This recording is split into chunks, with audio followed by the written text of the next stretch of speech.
And now here's part 2 of our episode. So Michael, why don't you, a little bit more from your perspective, why is this the standout track in your mind? Eddie Vedder is good at the car driving road trip song. It seems like there's a lot of songs in the Pearl Jam catalog that feel like road trip songs to me. Yeah. This is not one of the issue songs on the album. It is definitely the closest to like a straight up arena rock anthem. And I will say that they do play this live often. It does fucking bang. And it often morphs into other songs, non Pearl Jam songs during the break. Then they bring it back to Rearview Mirror later on. It's not the most played song live off this album. I believe that is Daughter. But it's just, I sort of look at Eddie Vedder as being like this lone wolf figure. And it's just, I can just totally relate to him describing like leaving a bad situation and like looking back and seeing everything that he couldn't see when he was right there, that he can like see so much more clearly now that he's like gotten some perspective on it. So like lyrically, I identify, it feels like a very Eddie Vedder, mythical Eddie Vedder type song, but also, come on, it's just like musically, it's fucking amazing. Like, and it builds too, right? Because like there's the opening hook, the beginning, which, once that starts playing, if you see them live, everyone goes like, oh my God, that's great. Everyone like freaks out because it's so recognizable from the beginning. Yeah. There's a moment, you should watch at some point when they were on Saturday Night Live, right after Kurt Cobain died. They performed on SNL. They were one of the few bands in the history of SNL to perform 3 songs in one episode. And one of the songs they did was Rearview Mirror. And after the first refrain, where they all sort of the momentum kind of like stops a little bit, and they all like, there's like a da-da-da, like watching them play that moment when they are all in like perfect sync is pretty amazing. And then when the guitar riff comes in later on in the second refrain, it's got to be McCready, I'm assuming, like, because he's, how are we not talking about him as one of the great guitarists of all time? But then like the break into the bridge, where we finally get the title of the song, and like what I think is like just the most killer line from any song on this album is when he says, I gather speed from you fucking with me. Like, that's just right. That's just so killer. And then it just explodes in the end, where like, it's just like, so like wall of sound, like hitting you. It's just, it's such, you can tell when you listen to some albums when a song is going to be really great live, and you can tell from listening to this, it's gonna bang. So I got it. And this is one of the most full moments of release, I would say, throughout the whole. There's plenty of freewheeling shit on here, but like I would say this is one of those moments where you think, oh yeah, they took off all the, they didn't throttle back at all on this one. There was a lack of control towards the end that I think is notable in the context of the album. Yeah, it's not the most issue laden song on the album, but like it's. And they don't think even released it as a single, frankly. But it's like, it's just, I don't know. It feels like classic Pearl Jam to me. Is that a point in its favor that it is one of the less political songs on the album? I don't think it's a favor or disfavor or whatever the opposite of favor is. I think it's sort of like the glue that holds the whole album together, because you can have all sorts of songs about issues, but unless you're expressing something personal, some sort of personal sentiment throughout it all, and that it feels like all the issue stuff doesn't hold as well. And I think that this is that glue. This is that like personal story song to me. That's great. Okay, cool. So before we've talked a lot about the band themselves, and we've talked a little bit about like, this is the first time we've really talked about the music itself. We talked about the context of the music, and we're starting this conversation about how Mike McCready is probably underrated as a guitarist, and I definitely agree there. So before we get into like really the other context, let's talk about the album itself, the sequencing, the music itself, and what do you think is the strengths in terms of like how the album is structured itself that contribute to its perfection? The sequencing, it's not, I don't find there's no like clear narrative on this album. There's not like one overall story that's being told. I mean, that's why I think I look at it more as a mission statement album than a story. And like I mean I thought about this before joining you all today, and I can't articulate what works about the sequencing. It sort of feels like it's not that it like catches you off guard what songs are going to come next. It just sort of feels like, I don't know, it just feels like it's all placed in the right order. I mean, I think that it is a little weird that after the hard-hitting song like Rearview Mirror, that we are immediately followed by Rats, which I still dig as a song, and I will fight for that one to be included. Bass lines I ever learned when I was playing bass was Rat, because that bass line is amazing. It's so great. That song is the closest, I think, to sounding like a Red Hot Chili Peppers song that Pearl Jam will ever do. But I mean, but also like this begins the like long tradition. Well, not begins. I think it started on 10 actually. I feel like Pearl Jam always ends their albums with some sort of like existential question. With the exception of, well, we're not gonna count Stupid Mop at the end of Vitology. We're gonna stick with Immortality. But like, I feel like they always end their songs on some sort of like big picture question, and like Indifference at the end of this, after this really hard rockin' album, like confronting issues and like asserting themselves as, you know, this real guitar heavy band, that then we have Indifference, which is just sort of this song that kind of like you can see them sitting on stage where all the candles are lit around them, and it's not like a sort of like crazy light show going on. It's just them like vibing for, you know, like 4 or 5 minutes, however long the song is. So I mean, I don't know what sort of conversation went into structuring this album. It just feels right to me. It does. And that's all I'm going to say. I would agree. I think it's sequenced perfectly. I think it's like a perfect sequence. I was listening to it this morning when I was working, and I like kind of fell back into this album because I really had no reason to go back to this album before meeting you all. And I was just like realizing how much I missed this music, but also how alive it still is. When you really sit down and listen to it again, it's still, for me at least, takes you there. And one of the things about the sequencing is, you know, it starts off with that ambiguous sort of like Go has this sort of ambiguous beginning to it where you're not sure what's going to happen. And a lot of these songs do that. Like, you like the best riff of Dissident, like that happens like kind of halfway into the song, or like it happens like well after the intro to the song. So like these songs all surprise you. But there's some great peaks and valleys to the sequencing of this album, you know. Yeah, it's musically interesting. Like that's why, like when I re-listened to 10, I thought, wow, great songs, but really kind of simple in terms of their composition. Whereas Versus feels like they're getting more complicated. Yeah, I mean, Stone and Mike are like really adding so many layers to each song. So many, you know, just like one is obviously taking the forefront, and then you hear somebody playing something kind of in the back, and they're playing, you know, very you know, they're supplementing each other's sound and stuff like that. And it's such a listening pleasure, really. In a lot of ways, it's not just a headbanging album. It's nuanced. And I think that you're right. Like that's how if they had something to prove, it's that they could do that. I think with this one, because they had the bluesy rock, you know, like they proved that with 10. But I really feel like, this album showed a much more sophisticated level of artistry than 10. It's good to hear you both say that, because I think there was in my research, and you know, maybe I didn't say this clearly enough at the beginning, I'm not the Pearl Jam guy, right? Like this of our not really either too. Yeah. Of our esteemed panel. Like this is somebody who I've really gotten through you. So I'm really coming into, this was my first time listening through their discography, their body of work, if you will,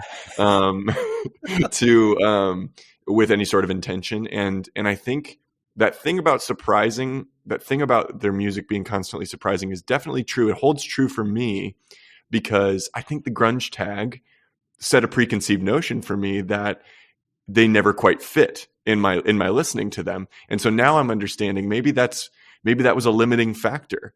You know, if it was more of a, because they have classic rock squeedly D's going on in the background of this, in the background of this song. With our listening session, the thing that I was thinking was, you know, they are actually so punk, but with because that's where they came from, and that's where grunge came from. It literally, I don't know if anybody hasn't seen this, you have to see this. The original grunge documentary from the 90s called Hype really gives you an idea of you know, the genesis of that sound. And there's one famous moment where a guy's sitting on the couch and he plays the most standard punk riff ever, and then he plays it backwards, and the backwards version is grunge, like the original of grunge. Nice. And it's that riff is what you hear all through the Green River albums. It's what you hear, and it's essentially punk, right? And you throw Mike McCready in there, who literally, you know, is trying to be, he when you hear him in interviews, he's talking about blues all the time. And you know, even the gear he's playing these classic, you know, strats with the most, you know, driven bluesy amps. I mean, he's a blues guy, right? And you hear him pulling the punk into that hemisphere, and like that to me is why they're as exciting to listen to as they are. But Vedder's voice, we have to talk about Vedder's voice. Okay, yeah, let's transition to that. So what is it about his voice? Well, I think his voice is incredible. I mean, in that it brings so much energy. I mean, Rearview Mirror is a great example of this. There's so much emotion, but I think because of all of the bands that preceded, that came after grunge, that copied him, Scott Stapp, you know, he screwed it up. We don't use that name on this podcast. Sorry. Voldemort has to be said because it's not just him. The guys from Candlebox, all Days of the New, everybody had a different take on it, but everybody did that really, you know, glottal, like, wah, you know, thing that Vedder does that's naturally inherent to his voice. And the reason why I'm defending Vedder, I'm defending Vedder because when you hear him speak, his speaking voice and his singing voice, you can tell it's the same guy, right? Yeah, they match. But I think all of these clones, and specifically that singing style, was born from Vedder. And unfortunately, it brought bad, you know, a stigma to grunge as a genre, being labeled as, you know, and this sort of like really gross masculine, like, you know, bro like aesthetic that get attached to it as well. That it is unfortunate that has to be brought into the whole conversation, because Pearl Jam is such an amazing band with an amazing body of work to have to deal with all of that BS. You know what I mean? Yeah. So I don't know if Michael, you can either agree. Well, let's bring that Ashland bit into. So I've got some research. Yes, yeah. I've got some research here. Hit so us. that book I mentioned earlier by Stephen Hayden, there's a quote in there. He says, I'm quoting directly from the book here, referring to Vedder's voice. A less charitable listener might even cite it as an example of yarling, the derogatory term coined by Jack Endino for, quote, an annoying, exaggerated vocal affectation, quote, in which a rock vocalist sings, as Endino put it, quote, melodramatically with a sort of barely suppressed letter R sound lurking beneath every other syllable, end quote. Endino, for his part, did not single out Vedder as an egregious yarler, insisting that he hardly did it after 10. But this may be the greatest thing about his voice. So the author Hayden says that Vedder's voice is probably closer to Bruce Springsteen's voice than anybody else's. Oh, I and like that. In the PJ20, the 20th anniversary film that came out, I think Cameron Crowe directed it. Yep. They interviewed Bruce Springsteen, and he described Vedder's voice as, quote, folk-like tremolo that created an intimacy in the midst of what could be a violent sound that reached your heart. Oh, shit. I will now drop my microphone. Yeah. That is so true. I'm not going to be able to unhear that now with the Bruce element to it. And you know who had? I was just thinking about somebody who had Dave Matthews has a Jarl, doesn't he? He has something. He has something. Well, he's I don't know what he's doing. I really want to get. I'm saying this publicly. I want to get my husband on this podcast so that we can like just have a section where we say, "Hey, can you listen to these 5 vocalists and tell us what's going on there?" So special edition, Matthew. Amazing idea. Yeah. Matthew, it's been said, Matthew. Great. What's Ashlyn's beef with his voice? That it's bad? That she considers it bad or corny? I don't know. We should ask her. I'm not sure like if she thinks it's corny or if she thinks it's yeah, I don't know. So this leads me to we're moving on to the hardball section, I guess. The hardball questions, right? This is where you're going to need to make your prove your quality, right. As they say. So is Pearl Jam corny?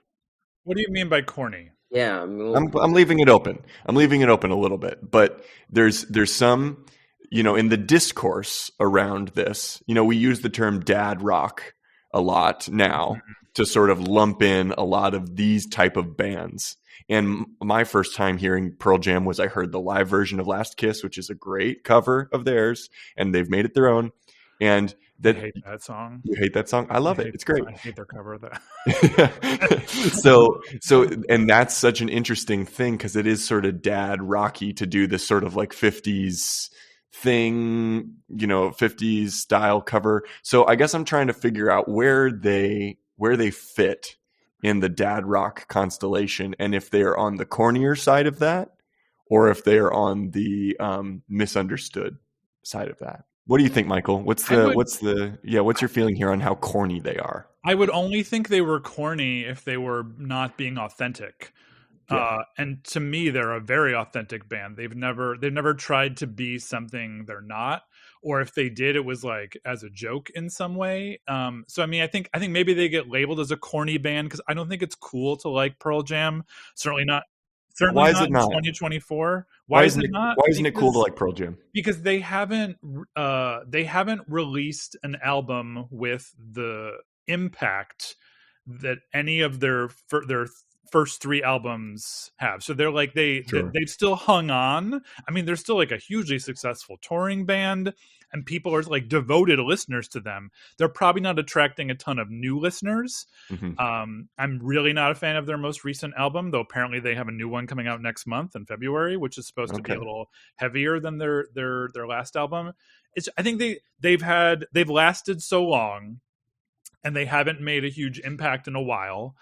And I would argue that the sound on their album since from like Yield, their album Yield on, hasn't varied all that much. It kind of feels like they're still kind of doing the same thing. And so maybe that's why they're corny in some ways. Like, when a band lasts that long, you expect them to still sound like they did when they first came out, and when they had the energy of a 20-year-old, and when they were, whipping a microphone around scaffolding, and but they can't do that. Eddie Vedder's going to be 60 this year. Like it's not, and if I hope he doesn't try that again, because I don't think he will survive it. So they're a granddad band. They're not even a dad band. Yeah. But like, I don't even know what dad rock really is. Like, I feel dad rock. Well, right? yes, but that's the band. That's the band that pops up immediately when I think of dad rock. I immediately think of Wilco, and I think it's because maybe we call it dad rock because, like, white guys in their 40s and 50s right now, it's like a band that they all like. Yeah. Right.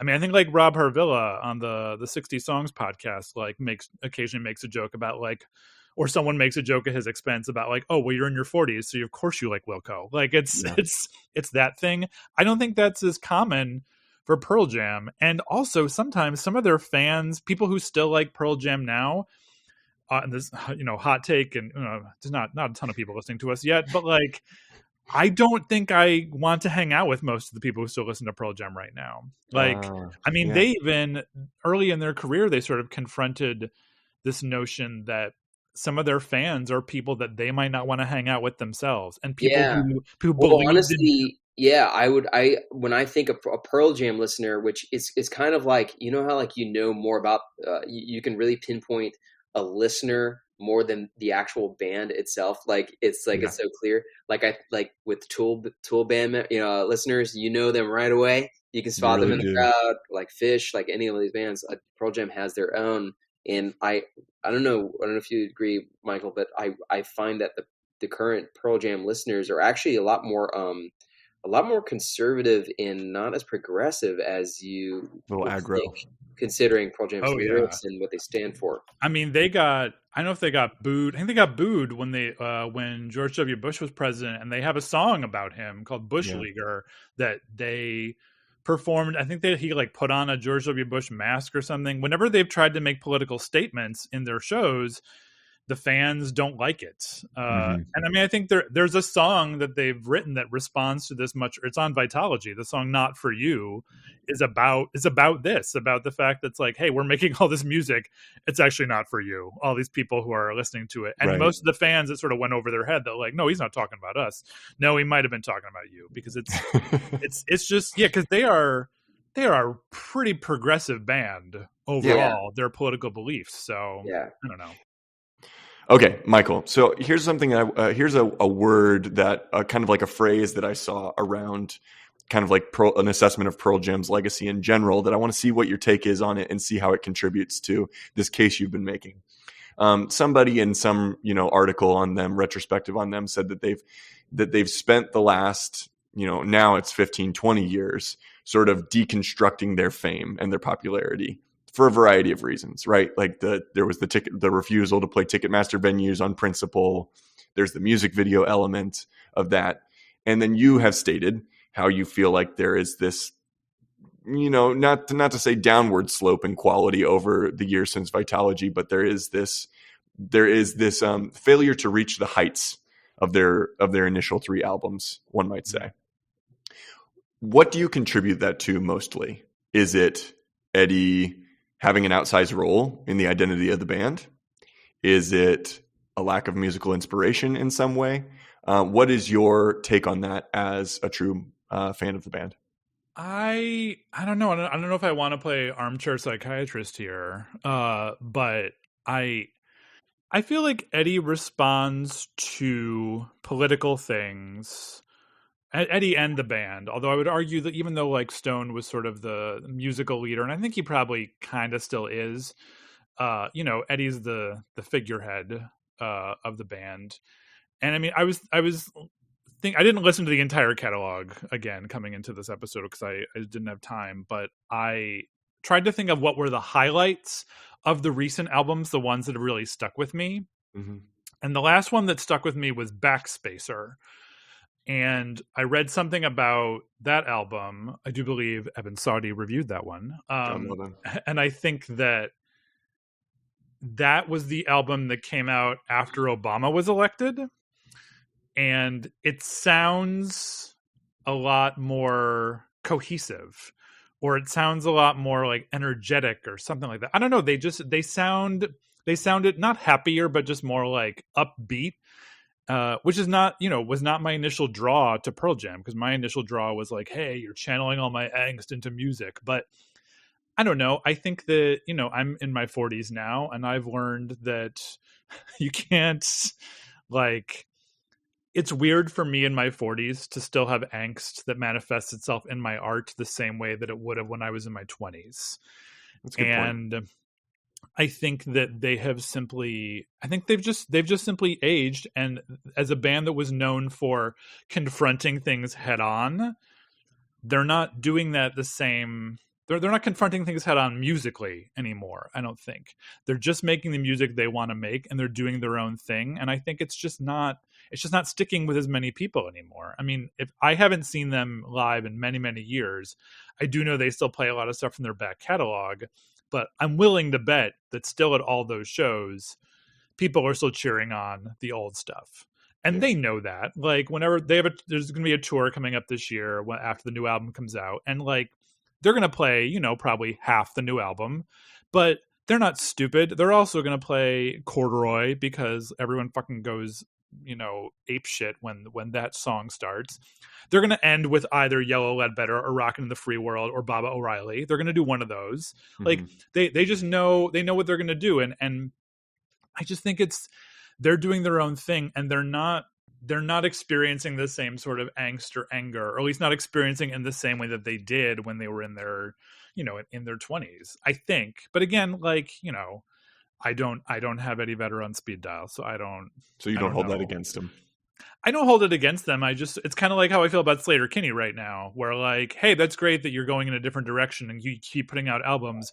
I just don't want to listen to it anymore. Like, Yeah. it doesn't speak to me the same way.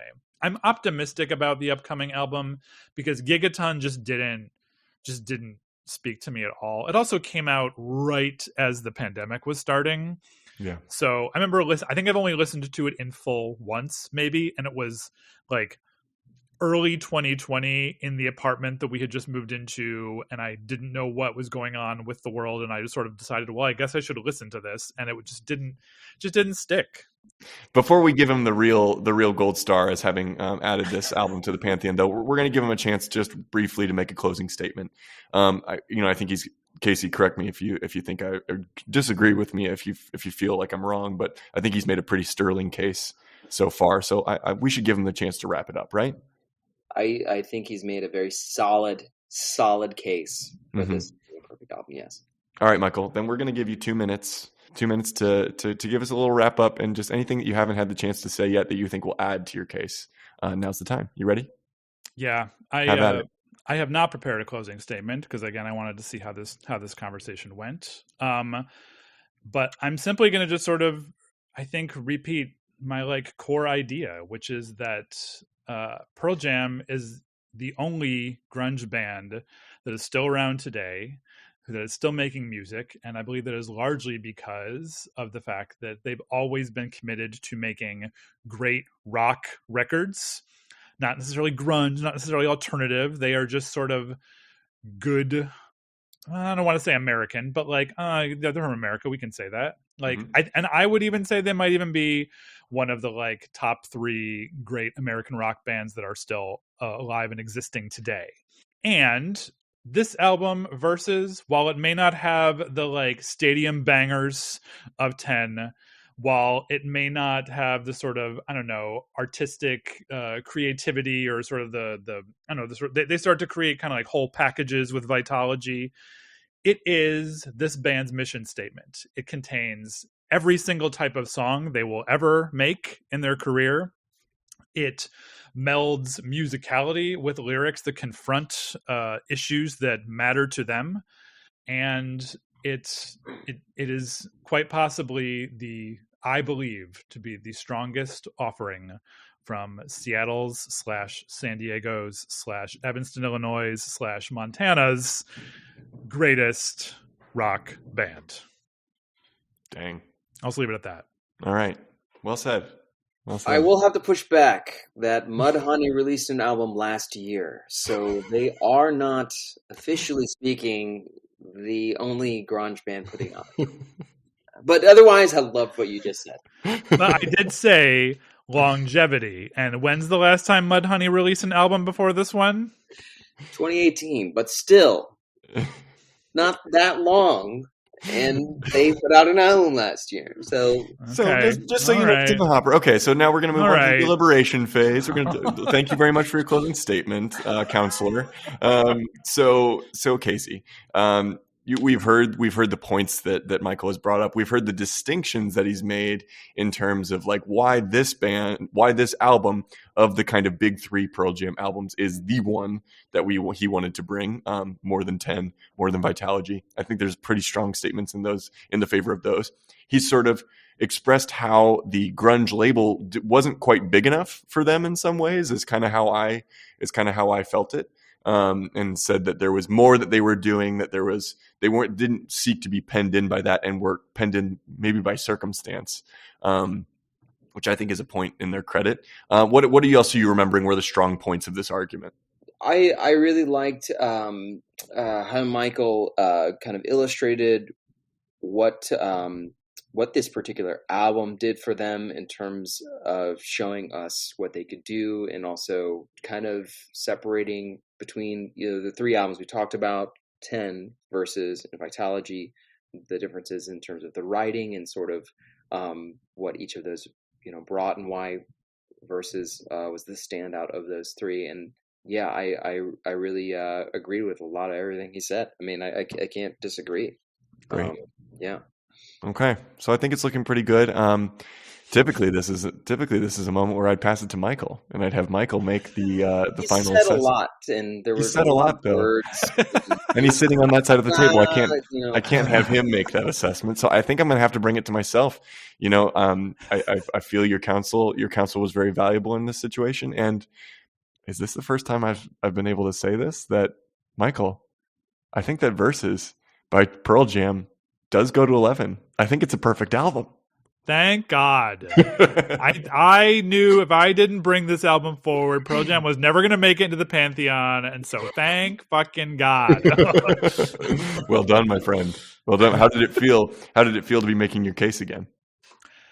I think the thing that felt the greatest was for the past few days I've gotten to sort of dive back into the old Pearl Jam stuff. Like last night, I just went on a YouTube binge, watching old performances, watching them perform Corduroy live, watching them perform Rearview Mirror on SNL, like watching Eddie perform Better Man in the final week of David Letterman's shows. Like, I went in, and it was, I enjoyed it quite a bit. Did you shed any tears? Did you get any emotions come out? No, because I think that the Pearl Jam song that speaks to me, that hits the heart the most, is from the Merkin single. Interesting. I Got It or I Got Shit, depending on how it's printed. Back when they were hanging out with Neil Young a lot. Which, by the way, y'all, watch them perform the MTV Video Music Awards when they perform Animal, followed by Rockin' in the Free World with Neil Young. It is pretty fantastic. Well, we're gonna have to tell you what our standout track was from the album as well. I'm sure you're interested. I am interested. I have no. So knowing the two, maybe you should guess what ours are, like based on. Yeah, let's. What do you think? What do you think Casey and I each would have chosen as our standout track from? Did you each have different ones originally? We have not picked the same one. You did not pick the same one. Okay, we did not. I'm tempted to say, and you did not go with Rearview Mirror, obviously, right? Because we didn't. But I want to let you know that I've deferred to Casey's choice. Okay, and though I didn't choose the same one as him initially. Okay, I feel like one of you chose Elderly Woman Behind the Counter in a Small Town. I don't know who, but I feel like one of you might have. One of us did, and it was Casey. Okay, it was Casey. Okay. Yeah. Well, then Tyler, I feel like you must have. See, I don't know, because Tyler, now that we do this podcast together, I feel like I have no idea where you sit musically anymore, because I feel like you're all over the place. Yeah. Like there's a part of me that's like maybe you picked Animal because that song has regained some popularity because it's been used at least twice in The Bear. Yeah. There's a part of me that thinks like you were drawn to Daughter. That would be my gut instinct, would be Daughter would be the one, but I can't. I feel like it's got to be one of those two. It wasn't. It wasn't. Which one were you gravitating towards? Dissident was the one that I was going to choose. Oh, wow. Okay. Yeah. I almost texted you this morning saying I wanted to switch mine to Dissident. So that's funny. It's the most Pearl Jam song in my untrained ears is why. I forgot. I really forgot last night about that song because it turns into a completely different song in the middle of the and it's and I honestly, the story, shoot me, so sue me. The story's a little corny, so it is. So I'm like, it kind of fits with that narrative that an elderly woman behind a small counter at a counter in a small town. It's not. They're both Elderly Woman Behind the Counter in a Small Town is a fantastic karaoke song. It is so good karaoke. I like that. It's really good. So we're gonna go with Elderly Woman. Just want to scream hello. Yeah, I mean, come on. Yeah, it's a solid choice. Not like my favorite Pearl Jam song, but like it's. But also not Vedder's, because he hated that was played more than most of the other songs because it was not indicative of the album. But also, I did not realize this. It wasn't a single. Yeah, it wasn't. The singles were like weird choices. Like I think it was Go, Animal, Daughter, and Dissident was a single. Dissident was a single too. Yeah, I think that was it. So. But it was played almost, if not more than all of it, and it wasn't a single. It was like the world chose that song. Yeah, you just never can tell. I just want to say it again, like old sentimental me. This is one of those things. This is one of those things that made me really happy to listen through this music. And many years ago, guys, if you're lucky enough to be friends with Michael makes amazing playlists. And I'm sure when mixtapes were the thing, that he made amazing mixtapes back then. I wish we would have been friends back then, Michael. But you made me an amazing Pearl Jam playlist many years ago called Tyler Meet Eddie, and it's still kind of like a best of Michael's best of playlist that I listen to with some regularity. And it was just great to listen kind of with your ears in mind to this band. So I'm glad this was the choice. And Casey, super glad you could join us today. Yeah, a lot of fun. I can't wait till I really want to go back and listen to all the, Alice in Chains albums, everything, right? Yeah. Cause everybody loves Alice in Chains these days too. Like Alice in Chains is like strangely, like it's having its Nirvana moment where like it's showing up on t-shirts and stuff, and it's really pissing me off, but, it's really pissing me off. Yeah, my cousin, who's my dad's cousin, she's a lot older than me. She's basically my aunt. She gave me Verses when I was the CD when I was like 10 or 11. And it was like good age. I wasn't supposed to listen to it because I think it's parental advisory. Thanks, Tipper Gore. There's a lot of F words. Yeah, I'm pretty sure it has the sticker. But she had already opened it, so my mom didn't know. And listen to it. Clever girl. It was an important album. It definitely was. Hell yeah. Yeah. It was the first one I owned of theirs. So then you always remember your first. Listeners, always a pleasure. Glad to put Michael on that side of the table this time. And I think you can count on more of this in the future, us bringing guests back and friends of the pod back for more musical fun. So until next time, we love y'all. Have a great week. Yeah, and next week we're going back to the regular format, back to the old format. So yeah, that's it. Okay. Bye. Hey.